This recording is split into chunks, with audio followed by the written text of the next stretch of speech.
Thank you very much. Mr. President, Mr. Secretary General, distinguished delegates, ambassadors, and world leaders, 7 decades of history have passed through this hall in all of their richness and drama. Where I stand, the world has heard from presidents and premiers at the height of the Cold War. We have seen the foundation of nations. We have seen the ringleaders of revolution. We have beheld saints who inspired us with hope, rebels who stirred us with passion, and heroes who emboldened us with courage, all here to share plans, proposals, visions, and ideas on the world's biggest stage. Like those who met us before, our time is one of great contests, high stakes, and clear choices. The essential divide that runs all around the world and throughout history is once again thrown into stark relief. It is the divide between those whose thirst for control deludes them into thinking they are destined to rule over others, and those people and nations who want only to rule themselves. I have the immense privilege of addressing you today as the elected leader of a nation that prizes liberty, independence, and self-government above all. The United States, after having spent over $2.5 trillion since my election to completely rebuild our great military, is also by far the world's most powerful nation. Hopefully, it will never have to use this power. Americans know that in a world where others seek conquest and domination, our nation must be strong in wealth, in might, and in spirit. That is why the United States vigorously defends the traditions and customs that have made us who we are. Like my beloved country, each nation represented in this hall has a cherished history, culture, and heritage that is worth defending and celebrating, and which gives us our singular potential and strength. The free world must embrace its national foundations. It must not attempt to erase them or replace them.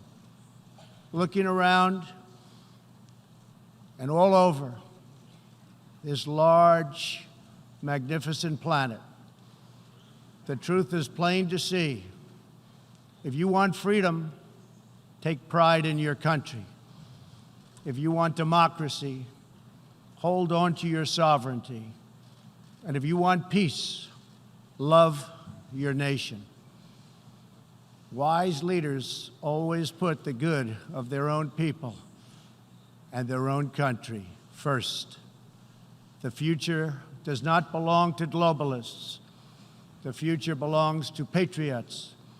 The future belongs to sovereign and independent nations who protect their citizens, respect their neighbors, and honor the differences that make each country special and unique.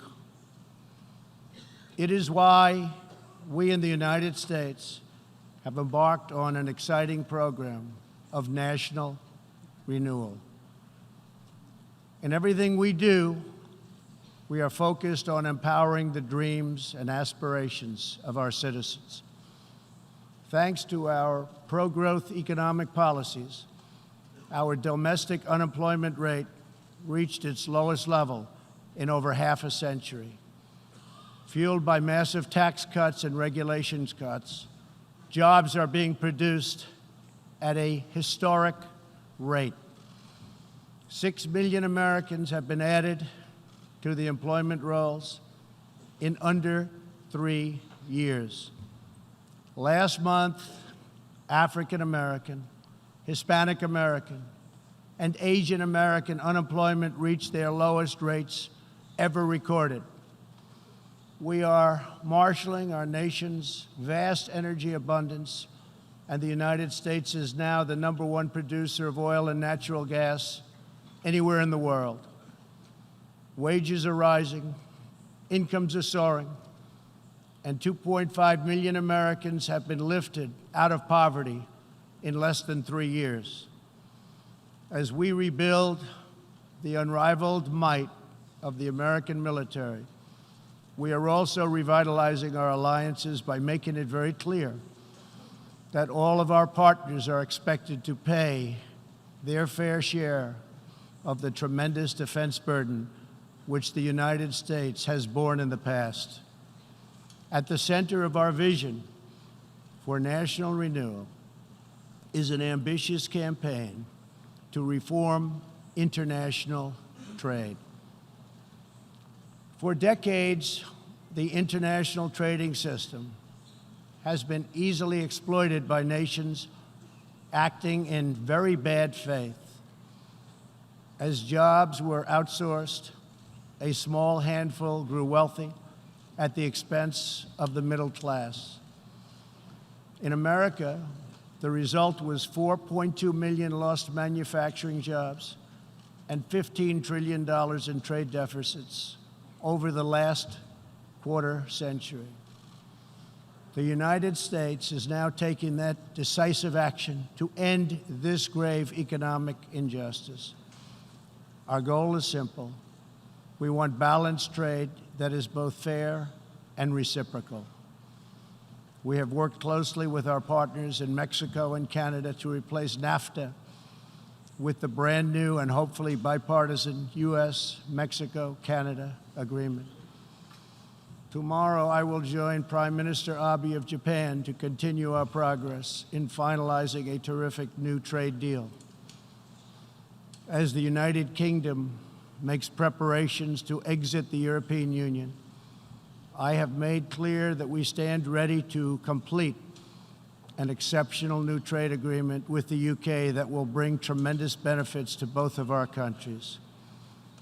We are working closely with Prime Minister Boris Johnson on a magnificent new trade deal. The most important difference in America's new approach on trade concerns our relationship with China. In 2001, China was admitted to the World Trade Organization.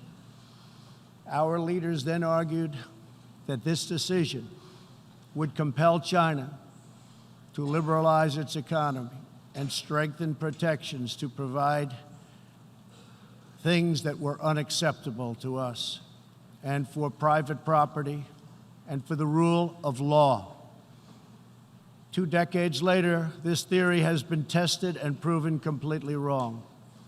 Not only has China declined to adopt promised reforms, it has embraced an economic model dependent on massive market barriers, heavy state subsidies, currency manipulation, product dumping, forced technology transfers, and the theft of intellectual property, and also trade secrets on a grand scale.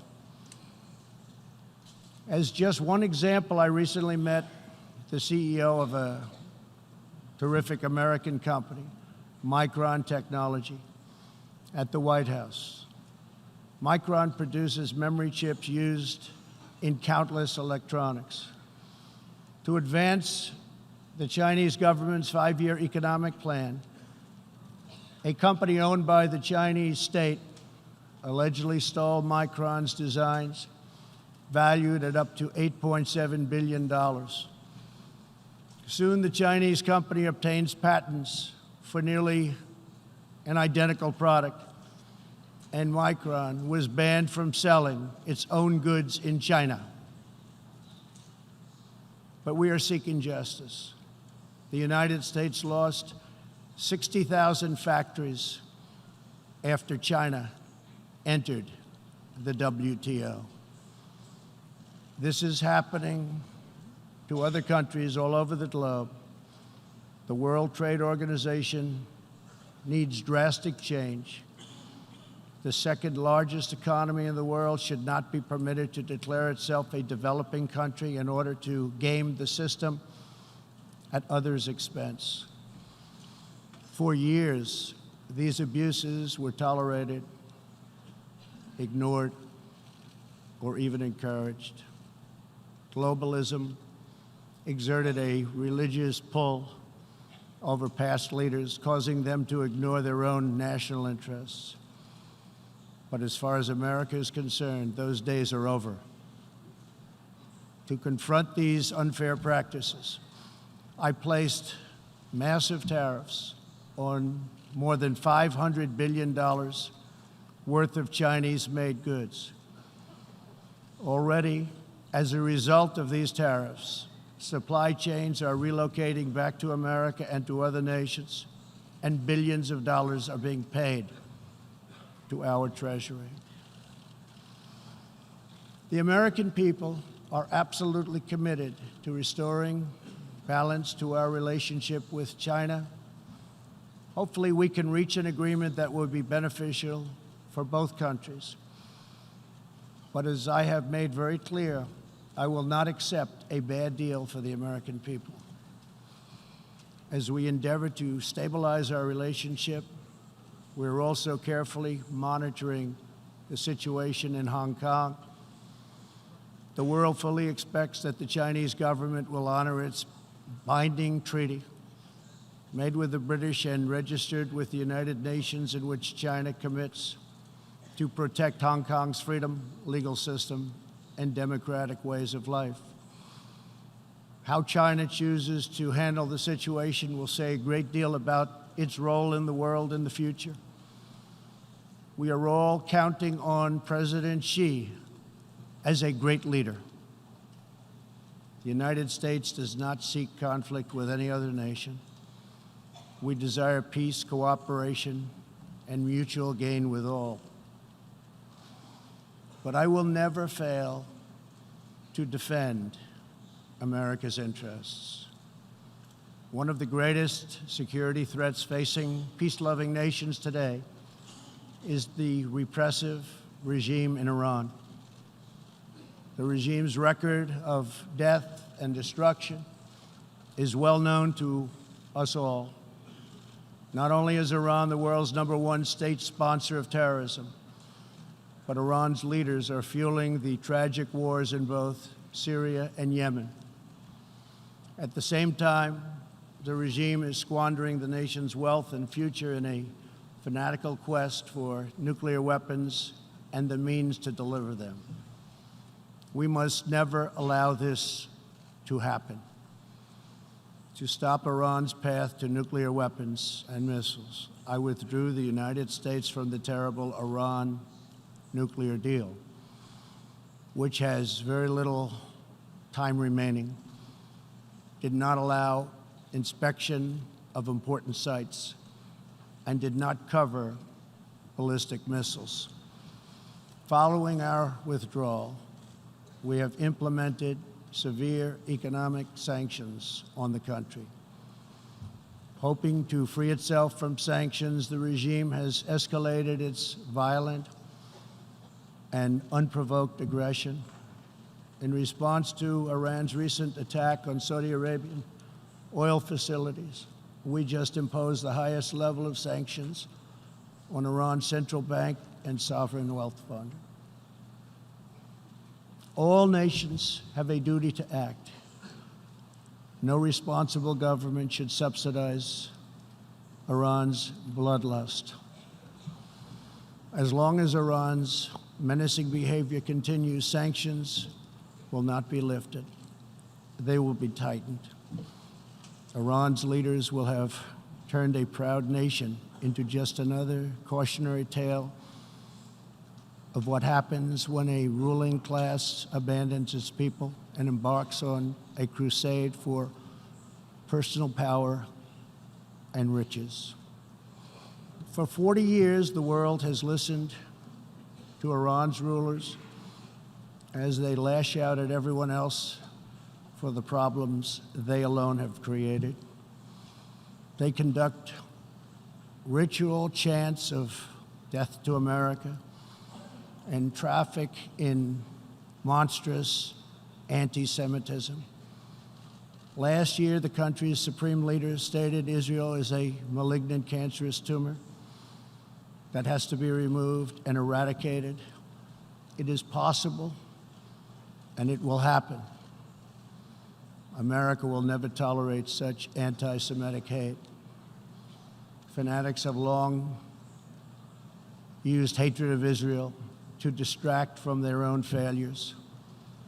Thankfully, there is a growing recognition in the wider Middle East that the countries of the region share common interests in battling extremism and unleashing economic opportunity. That is why it is so important to have full, normalized relations between Israel and its neighbors.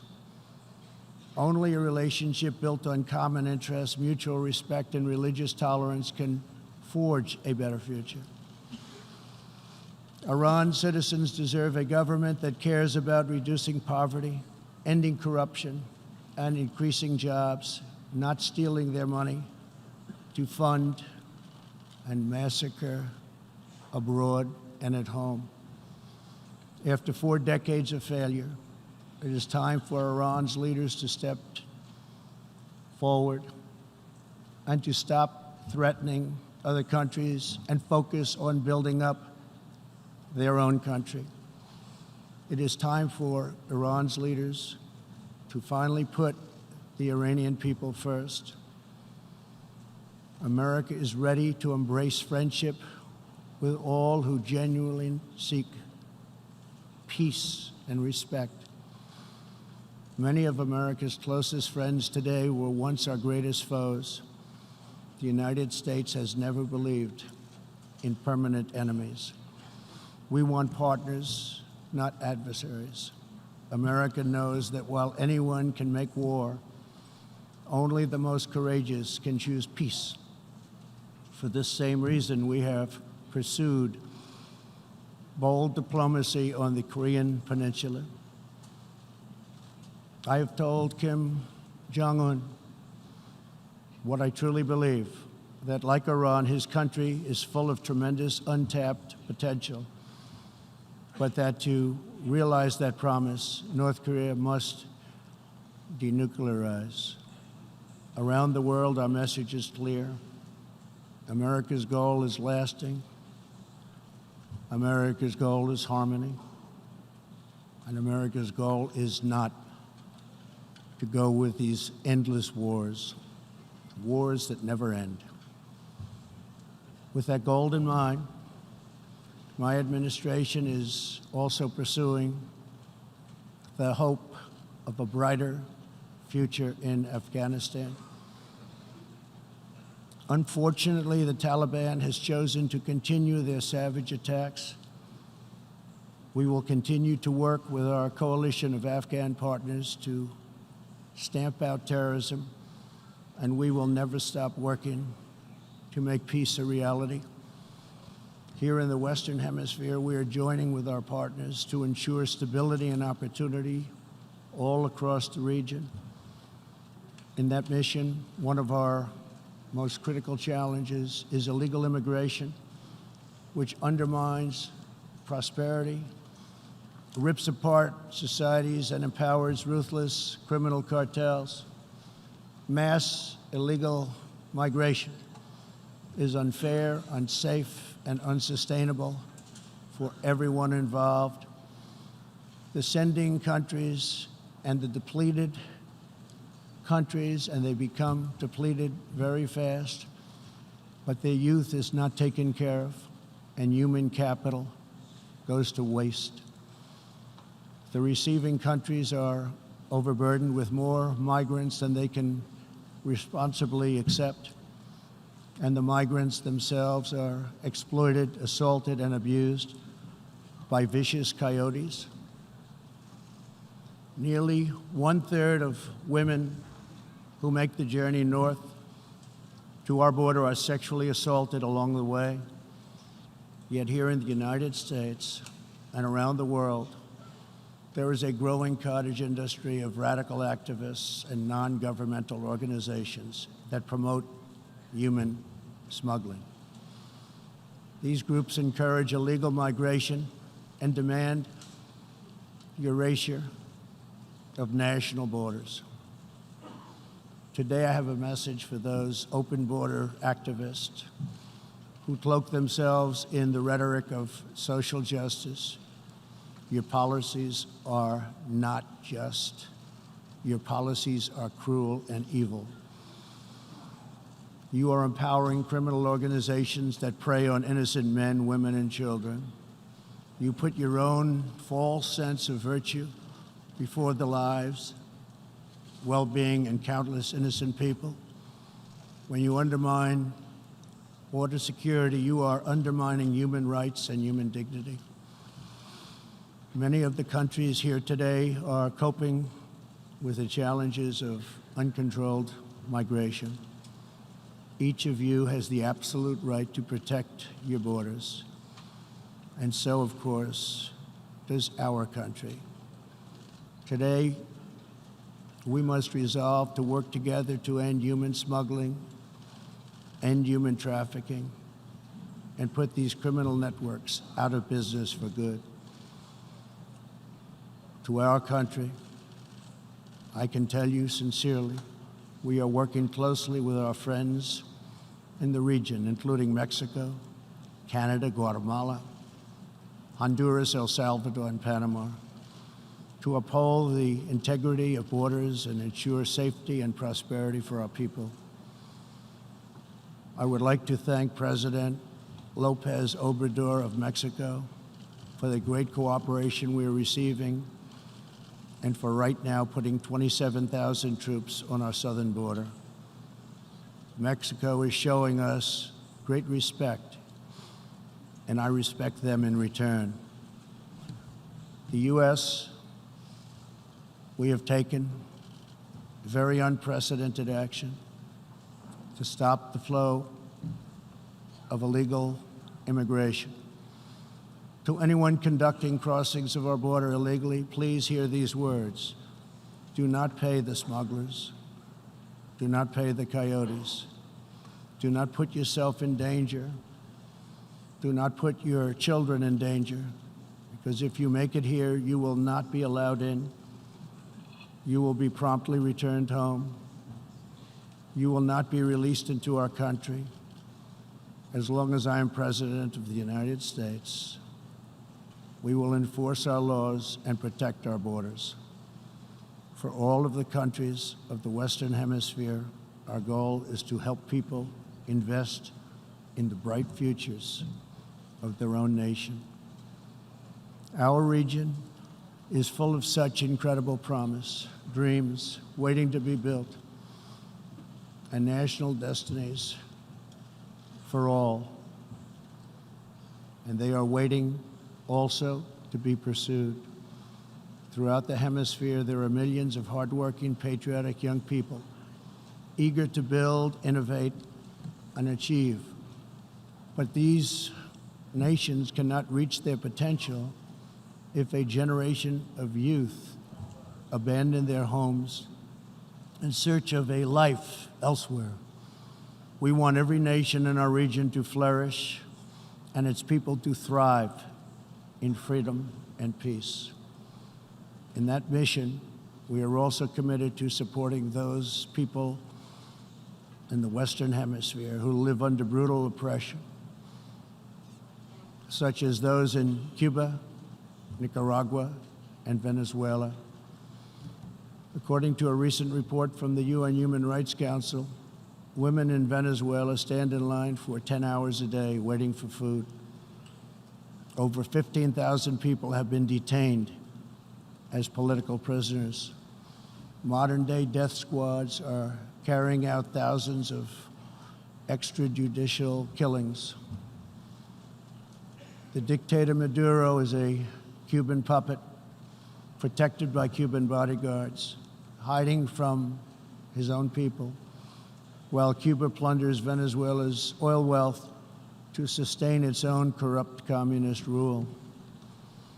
Since I last spoke in this hall, the United States and our partners have built a historic coalition of 55 countries that recognize the legitimate government of Venezuela. To the Venezuelans trapped in this nightmare, please know that all of America is united behind you. The United States has vast quantities of humanitarian aid ready and waiting to be delivered. We're watching the Venezuela situation very closely. We await the day when democracy will be restored, when Venezuela will be free, and when liberty will prevail throughout this hemisphere. One of the most serious challenges our countries face is the specter of socialism. It's the wrecker of nations and destroyer of societies. Events in Venezuela remind us all that socialism and communism are not about justice. They are not about equality. They are not about lifting up the poor. And they are certainly not about good of the nation. Socialism and communism are about one thing only: power for the ruling class. Today I repeat a message for the world that I have delivered at home. America will never be a socialist country. In the last century, socialism and communism killed 100 million people. Sadly, as we see in Venezuela, the death toll continues in this country. These totalitarian ideologies, combined with modern technology, have the power to excise new and disturbing forms of suppression and domination. For this reason, the United States is taking steps to better screen foreign technology and investments and to protect our data and our security. We urge every nation present to do the same.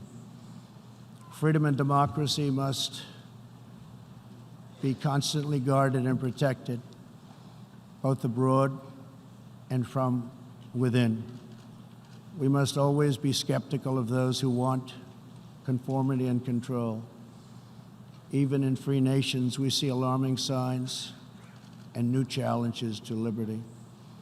A small number of social media platforms are acquiring immense power over what we can see and over what we are allowed to say. A permanent political class is openly disdainful, dismissive, and defiant of the will of the people. A faceless bureaucracy operates in secret and weakens democratic rule. Media and academic institutions push flat-out assaults on our histories, traditions, and values. In the United States, my administration has made clear to social media companies that we will uphold the right of free speech. A free society cannot allow social media giants to silence the voices of the people, and a free people must never, ever be enlisted in the cause of silencing, coercing, canceling, or blacklisting their own neighbors. As we defend American values, we affirm the right of all people to live in dignity. For this reason, my administration is working with other nations to stop criminalizing of homosexuality, and we stand in solidarity with LGBTQ people who live in countries that punish, jail, or execute individuals based upon sexual orientation. We are also championing the role of women in our societies. Nations that empower women are much wealthier, safer, and much more politically stable.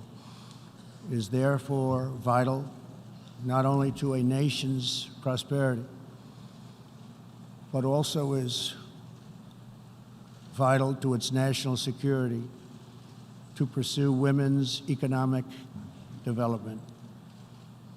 Guided by these principles, my administration launched the Women's Global Development and Prosperity Initiatives. The WGDP is the first ever government-wide approach to women's economic empowerment, working to ensure that women all over the planet have the legal right to own and inherit property, work in the same industries as men, travel freely, and access credit and institutions. Yesterday, I was also pleased to host leaders for a discussion about an ironclad American commitment protecting religious leaders and also protecting religious freedom. This fundamental right is under growing threat around the world. Hard to believe, but 80% of the world's population lives in countries where religious liberty is in significant danger or even completely outlawed.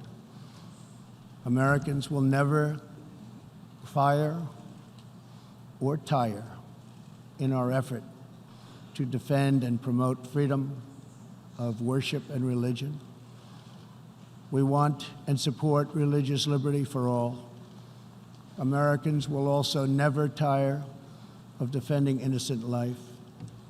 We are aware that many United Nations projects have attempted to assert a global right to taxpayer-funded abortion on demand, right up until the moment of delivery.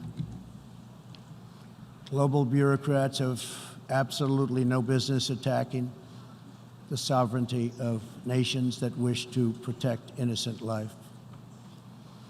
Like many nations here today, we in America believe that every child, born and unborn, is a sacred gift from God. There is no circumstance under which the United States will allow international entries to trample on the rights of our citizens, including the right to self-defense. That is why this year I announced that we will never ratify the UN Arms Trade Treaty, which would threaten the liberties of law-abiding American citizens. The United States will always uphold our constitutional right to keep and bear arms. We will always uphold our Second Amendment.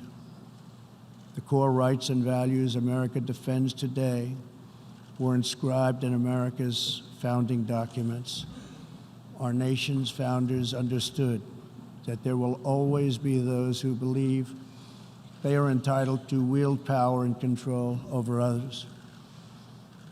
Tyranny advances under many names and many theories, but it always comes down to the desire for domination.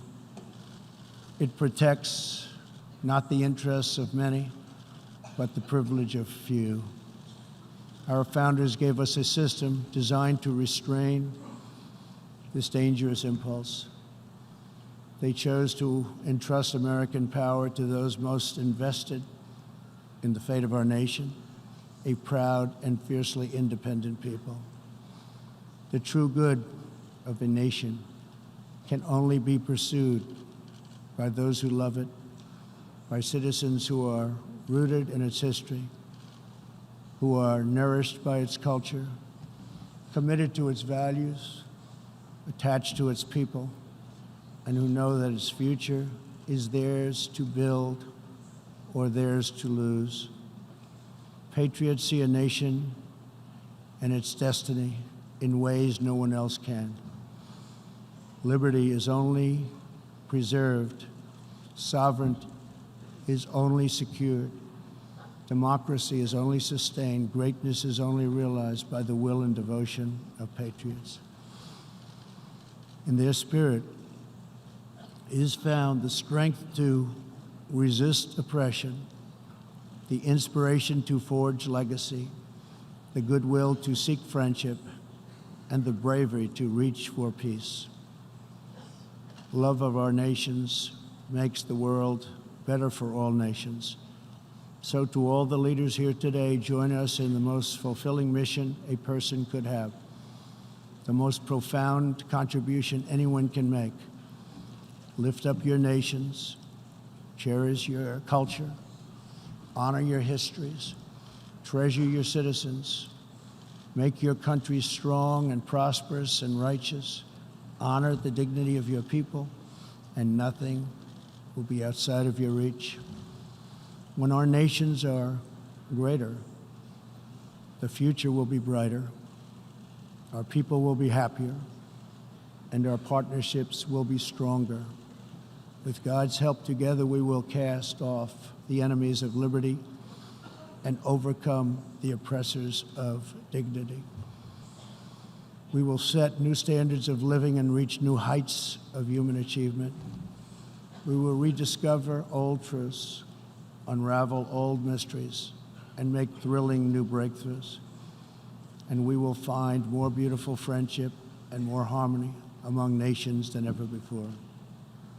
My fellow leaders, the path to peace and progress and freedom and justice and a better world for all humanity begins at home.